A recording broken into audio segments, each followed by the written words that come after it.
Hi friends, YouTube पर आप सभी का स्वागत है। दोस्तों, मैं फिर से आप सभी के सामने BHDC 133 का एक ऐसा महत्वपूर्ण प्रश्न को लेकर आया हूं जो कि एग्ज़ाम की दृष्टि से काफ़ी ज़्यादा इम्पोर्टेंट है। और यह एक ऐसा प्रश्न है जो BHDC 133 के अंतर्गत प्रीवियस ईयर की परीक्षाओं में यह प्रश्न पूछा गया है और इस बार भी जो है एग्ज़ाम में आने की संभावनाएँ काफ़ी अधिक है। तो आप इस वीडियो को पूरा देखें, तब आपको समझ में आ जाएगा कि आखिरकार कौन सा प्रश्न मैं बताने वाला हूँ जिनके एग्ज़ाम में आने की संभावनाएँ काफ़ी अधिक है। ओके, और एक चीज़ बता दूं स्टार्ट करने से पहले कि मेरा एक टेलीग्राम चैनल है जिसका नाम है इग्नू लर्नर। अगर आप इस टेलीग्राम चैनल को ज्वाइन करते हैं तो मैं इस स्क्रीन पर जो आप PDF देख रहे हैं इसका PDF मैं आपको प्रोवाइड कर दूंगा। तो इसका PDF पाने के लिए और इसके रिगार्डिंग और भी इंपॉर्टेंट वीडियो पाने के लिए मेरे टेलीग्राम चैनल को जरूर ज्वाइन करें। तो स्टार्ट करते हैं। ओके, प्रश्न है कि द्विवेदी योगिन कविता की विशेषताओं का वर्णन करो। ओके, ये वेरी इंपॉर्टेंट क्वेश्चन है और एग्ज़ाम में आने की 100% संभावनाएं हैं। तो वीडियो के अंत तक बने रहें, तभी समझ में आएगा और अच्छे तरीके से ये प्रश्न को आप एग्ज़ाम में लिख पाएंगे। तो सबसे पहले प्रश्न पढ़ लेते हैं। प्रश्न क्या है? प्रश्न है कि द्विवेदी योगिन कविता की विशेषताओं का वर्णन करें। ओके, तो सबसे पहले आपको लिखना है कि द्विवेदी योगिन कविता की विशेषताएं निम्नलिखित है जो इस प्रकार है। उसके बाद 1 नंबर पॉइंट देना है, लिखना है देश के प्रति प्रेम भक्ति की भावना।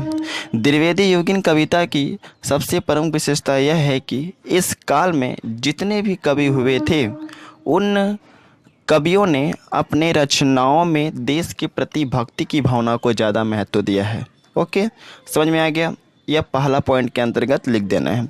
दूसरा पॉइंट में लिखना है कि समाज में व्याप्त अंधविश्वास का विरोध। इसके अंतर्गत आपको लिखना है कि द्विवेदी योगिन कविता की सबसे प्रमुख विशेषता यह है कि इस काल के जितने भी कवि हुए थे उन कवियों ने समाज में फैले हुए अंधविश्वास को अपने रचनाओं के माध्यम से दूर करने का प्रयास किया, जो कि द्विवेदी योगिन कविता की एक प्रमुख विशेषता है। यह भी ऐड कर सकते हैं। नेक्स्ट है पॉइंट जो कि आपको लिखना है, वह है मानव के प्रति प्रेम की भावना। इसके अंतर्गत लिखना है कि मानव के प्रति प्रेम की भावना भी द्विवेदी योगिन कविताओं में देखा जाता है और इस काल के कवियों का कहना था कि मानव प्रेम ही सबसे बड़ी प्रेम है। इसलिए इस काल के कवियों ने अपने रचनाओं में मानव के प्रेम को सबसे ज़्यादा महत्व दिया है। समझ पा रहे होंगे आई थिंक। नेक्स्ट पॉइंट है जो कि आपको याद करने हुए हैं दहेज प्रथा का विरोध।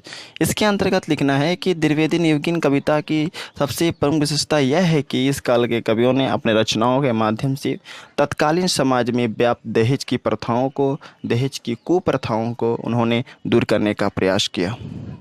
जो मैं पॉइंट बता रहा हूँ उसी को पॉइंट को याद कर लेना। और इसके अंतर्गत आप थोड़ा सा इससे रिलेटेड बना के लिखते हैं तो अब अच्छे नंबर पाएंगे और अच्छे नंबर से पास हो जाएंगे श्योर। नेक्स्ट है नारी की समस्याओं का चित्रण।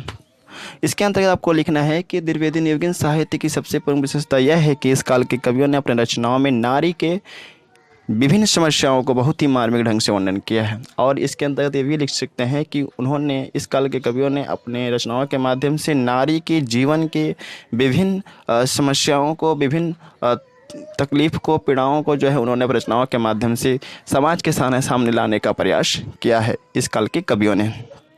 नेक्स्ट है छुआछूत की भावना को दूर करने का प्रयास।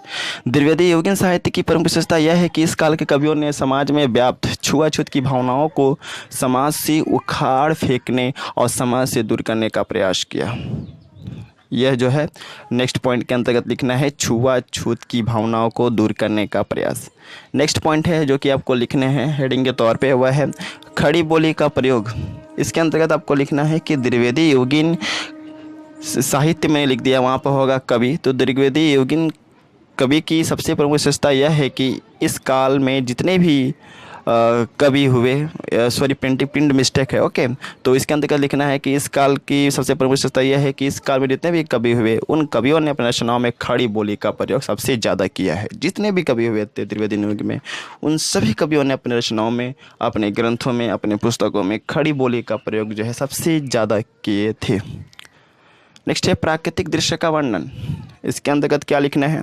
द्विवेदी योगिन कवियों का यह प्रमुख विशेषता है रही है कि इस काल के कवियों ने अपनी रचनाओं के माध्यम से प्रकृति के विभिन्न दृश्य को बहुत ही सजीव के रूप में वर्णन किया है। यानी कि वे प्रकृति के दृश्य को इस ढंग से वर्णन करते हैं जैसा कि मानो सजीव का जो चित्रण है वह हमारे आँखों के सामने प्रतीत होता है। ऐसे इस काल के कवियों ने प्राकृतिक दृश्य को, प्राकृतिक वातावरण को अपनी रचनाओं में स्थान दिया है। अगर उसको कोई पाठक पढ़ता है तो ऐसा लगता है कि प्रकृति का जो चित्र है हमारे आँखों के सामने उभर के चला रहा है। नेक्स्ट है छंदों का प्रयोग। छंदों का प्रयोग जो है इसके अंतर्गत लिखना है कि द्विवेदी योगिन कविता की यह भी एक प्रमुख विशेषता रही है कि इस काल के कवियों ने अपनी रचनाओं में छंद का प्रयोग किया है ताकि रचनाओं को आकर्षक बनाया जाए। कहने का मतलब क्या, कोई भी कवि अपने रचनाओं में छंद का प्रयोग क्यों करता है, ताकि रचनाओं में एक निखार सा लाया जाए, सुंदरता, रचनाओं को सुंदर बनाया जाए, रचनाओं को आकर्षक बनाया जाए, ताकि जब पाठक उस रचनाओं को पढ़े तो उससे वो भागे ना, उससे चिपके रहे। कहने का मतलब ये है कि उससे आकर्षित रहे, वो अपने रचनाओं, उनकी रचनाओं को पढ़ते रहे, ठीक ना, पढ़ करके वो उबे ना। इसलिए रचनाओं में छंदों का प्रयोग किया जाता है। और नेक्स्ट आई थिंक आप लोगों को समझ में आ रहे होंगे। और नेक्स्ट जो कि मैंने पहले ही बता दिया था वीडियो के अंत में कि मेरा टेलीग्राम चैनल है इग्नू लर्नर, जो आप स्क्रीन पर देख पा रहे हैं। तो इस टेलीग्राम चैनल से ज़रूर जुड़े। जैसे ही जुड़ते हैं आप, मैं इसका जो PDF है प्रोवाइड करा दूंगा और इसके रिगार्डिंग और भी वीडियो मैंने बताऊंगा। तो उस वीडियो को पाने के लिए आप टेलीग्राम चैनल को ज़रूर ज्वाइन करें। और आप लोग लाइक नहीं करते हैं, शेयर नहीं करते हैं, चैनल को सब्सक्राइब नहीं करते, केवल आते हैं, देख के चले जाते हैं, अपना काम हो गया भाई, भूल जाओ मास्टर जी को ना। तो ये चीज़ गलत है। लाइक कीजिए, शेयर कीजिए और चैनल को जरूर सब्सक्राइब कीजिए और टेलीग्राम के मेंबर्स जरूर बनिए, क्योंकि जैसे ये बनते हैं ना आप, तो इसका वीडियो आपको मिल जाएगा। So best of luck for your exam. जय हिंद, वंदे मातरम and thanks for watching my videos.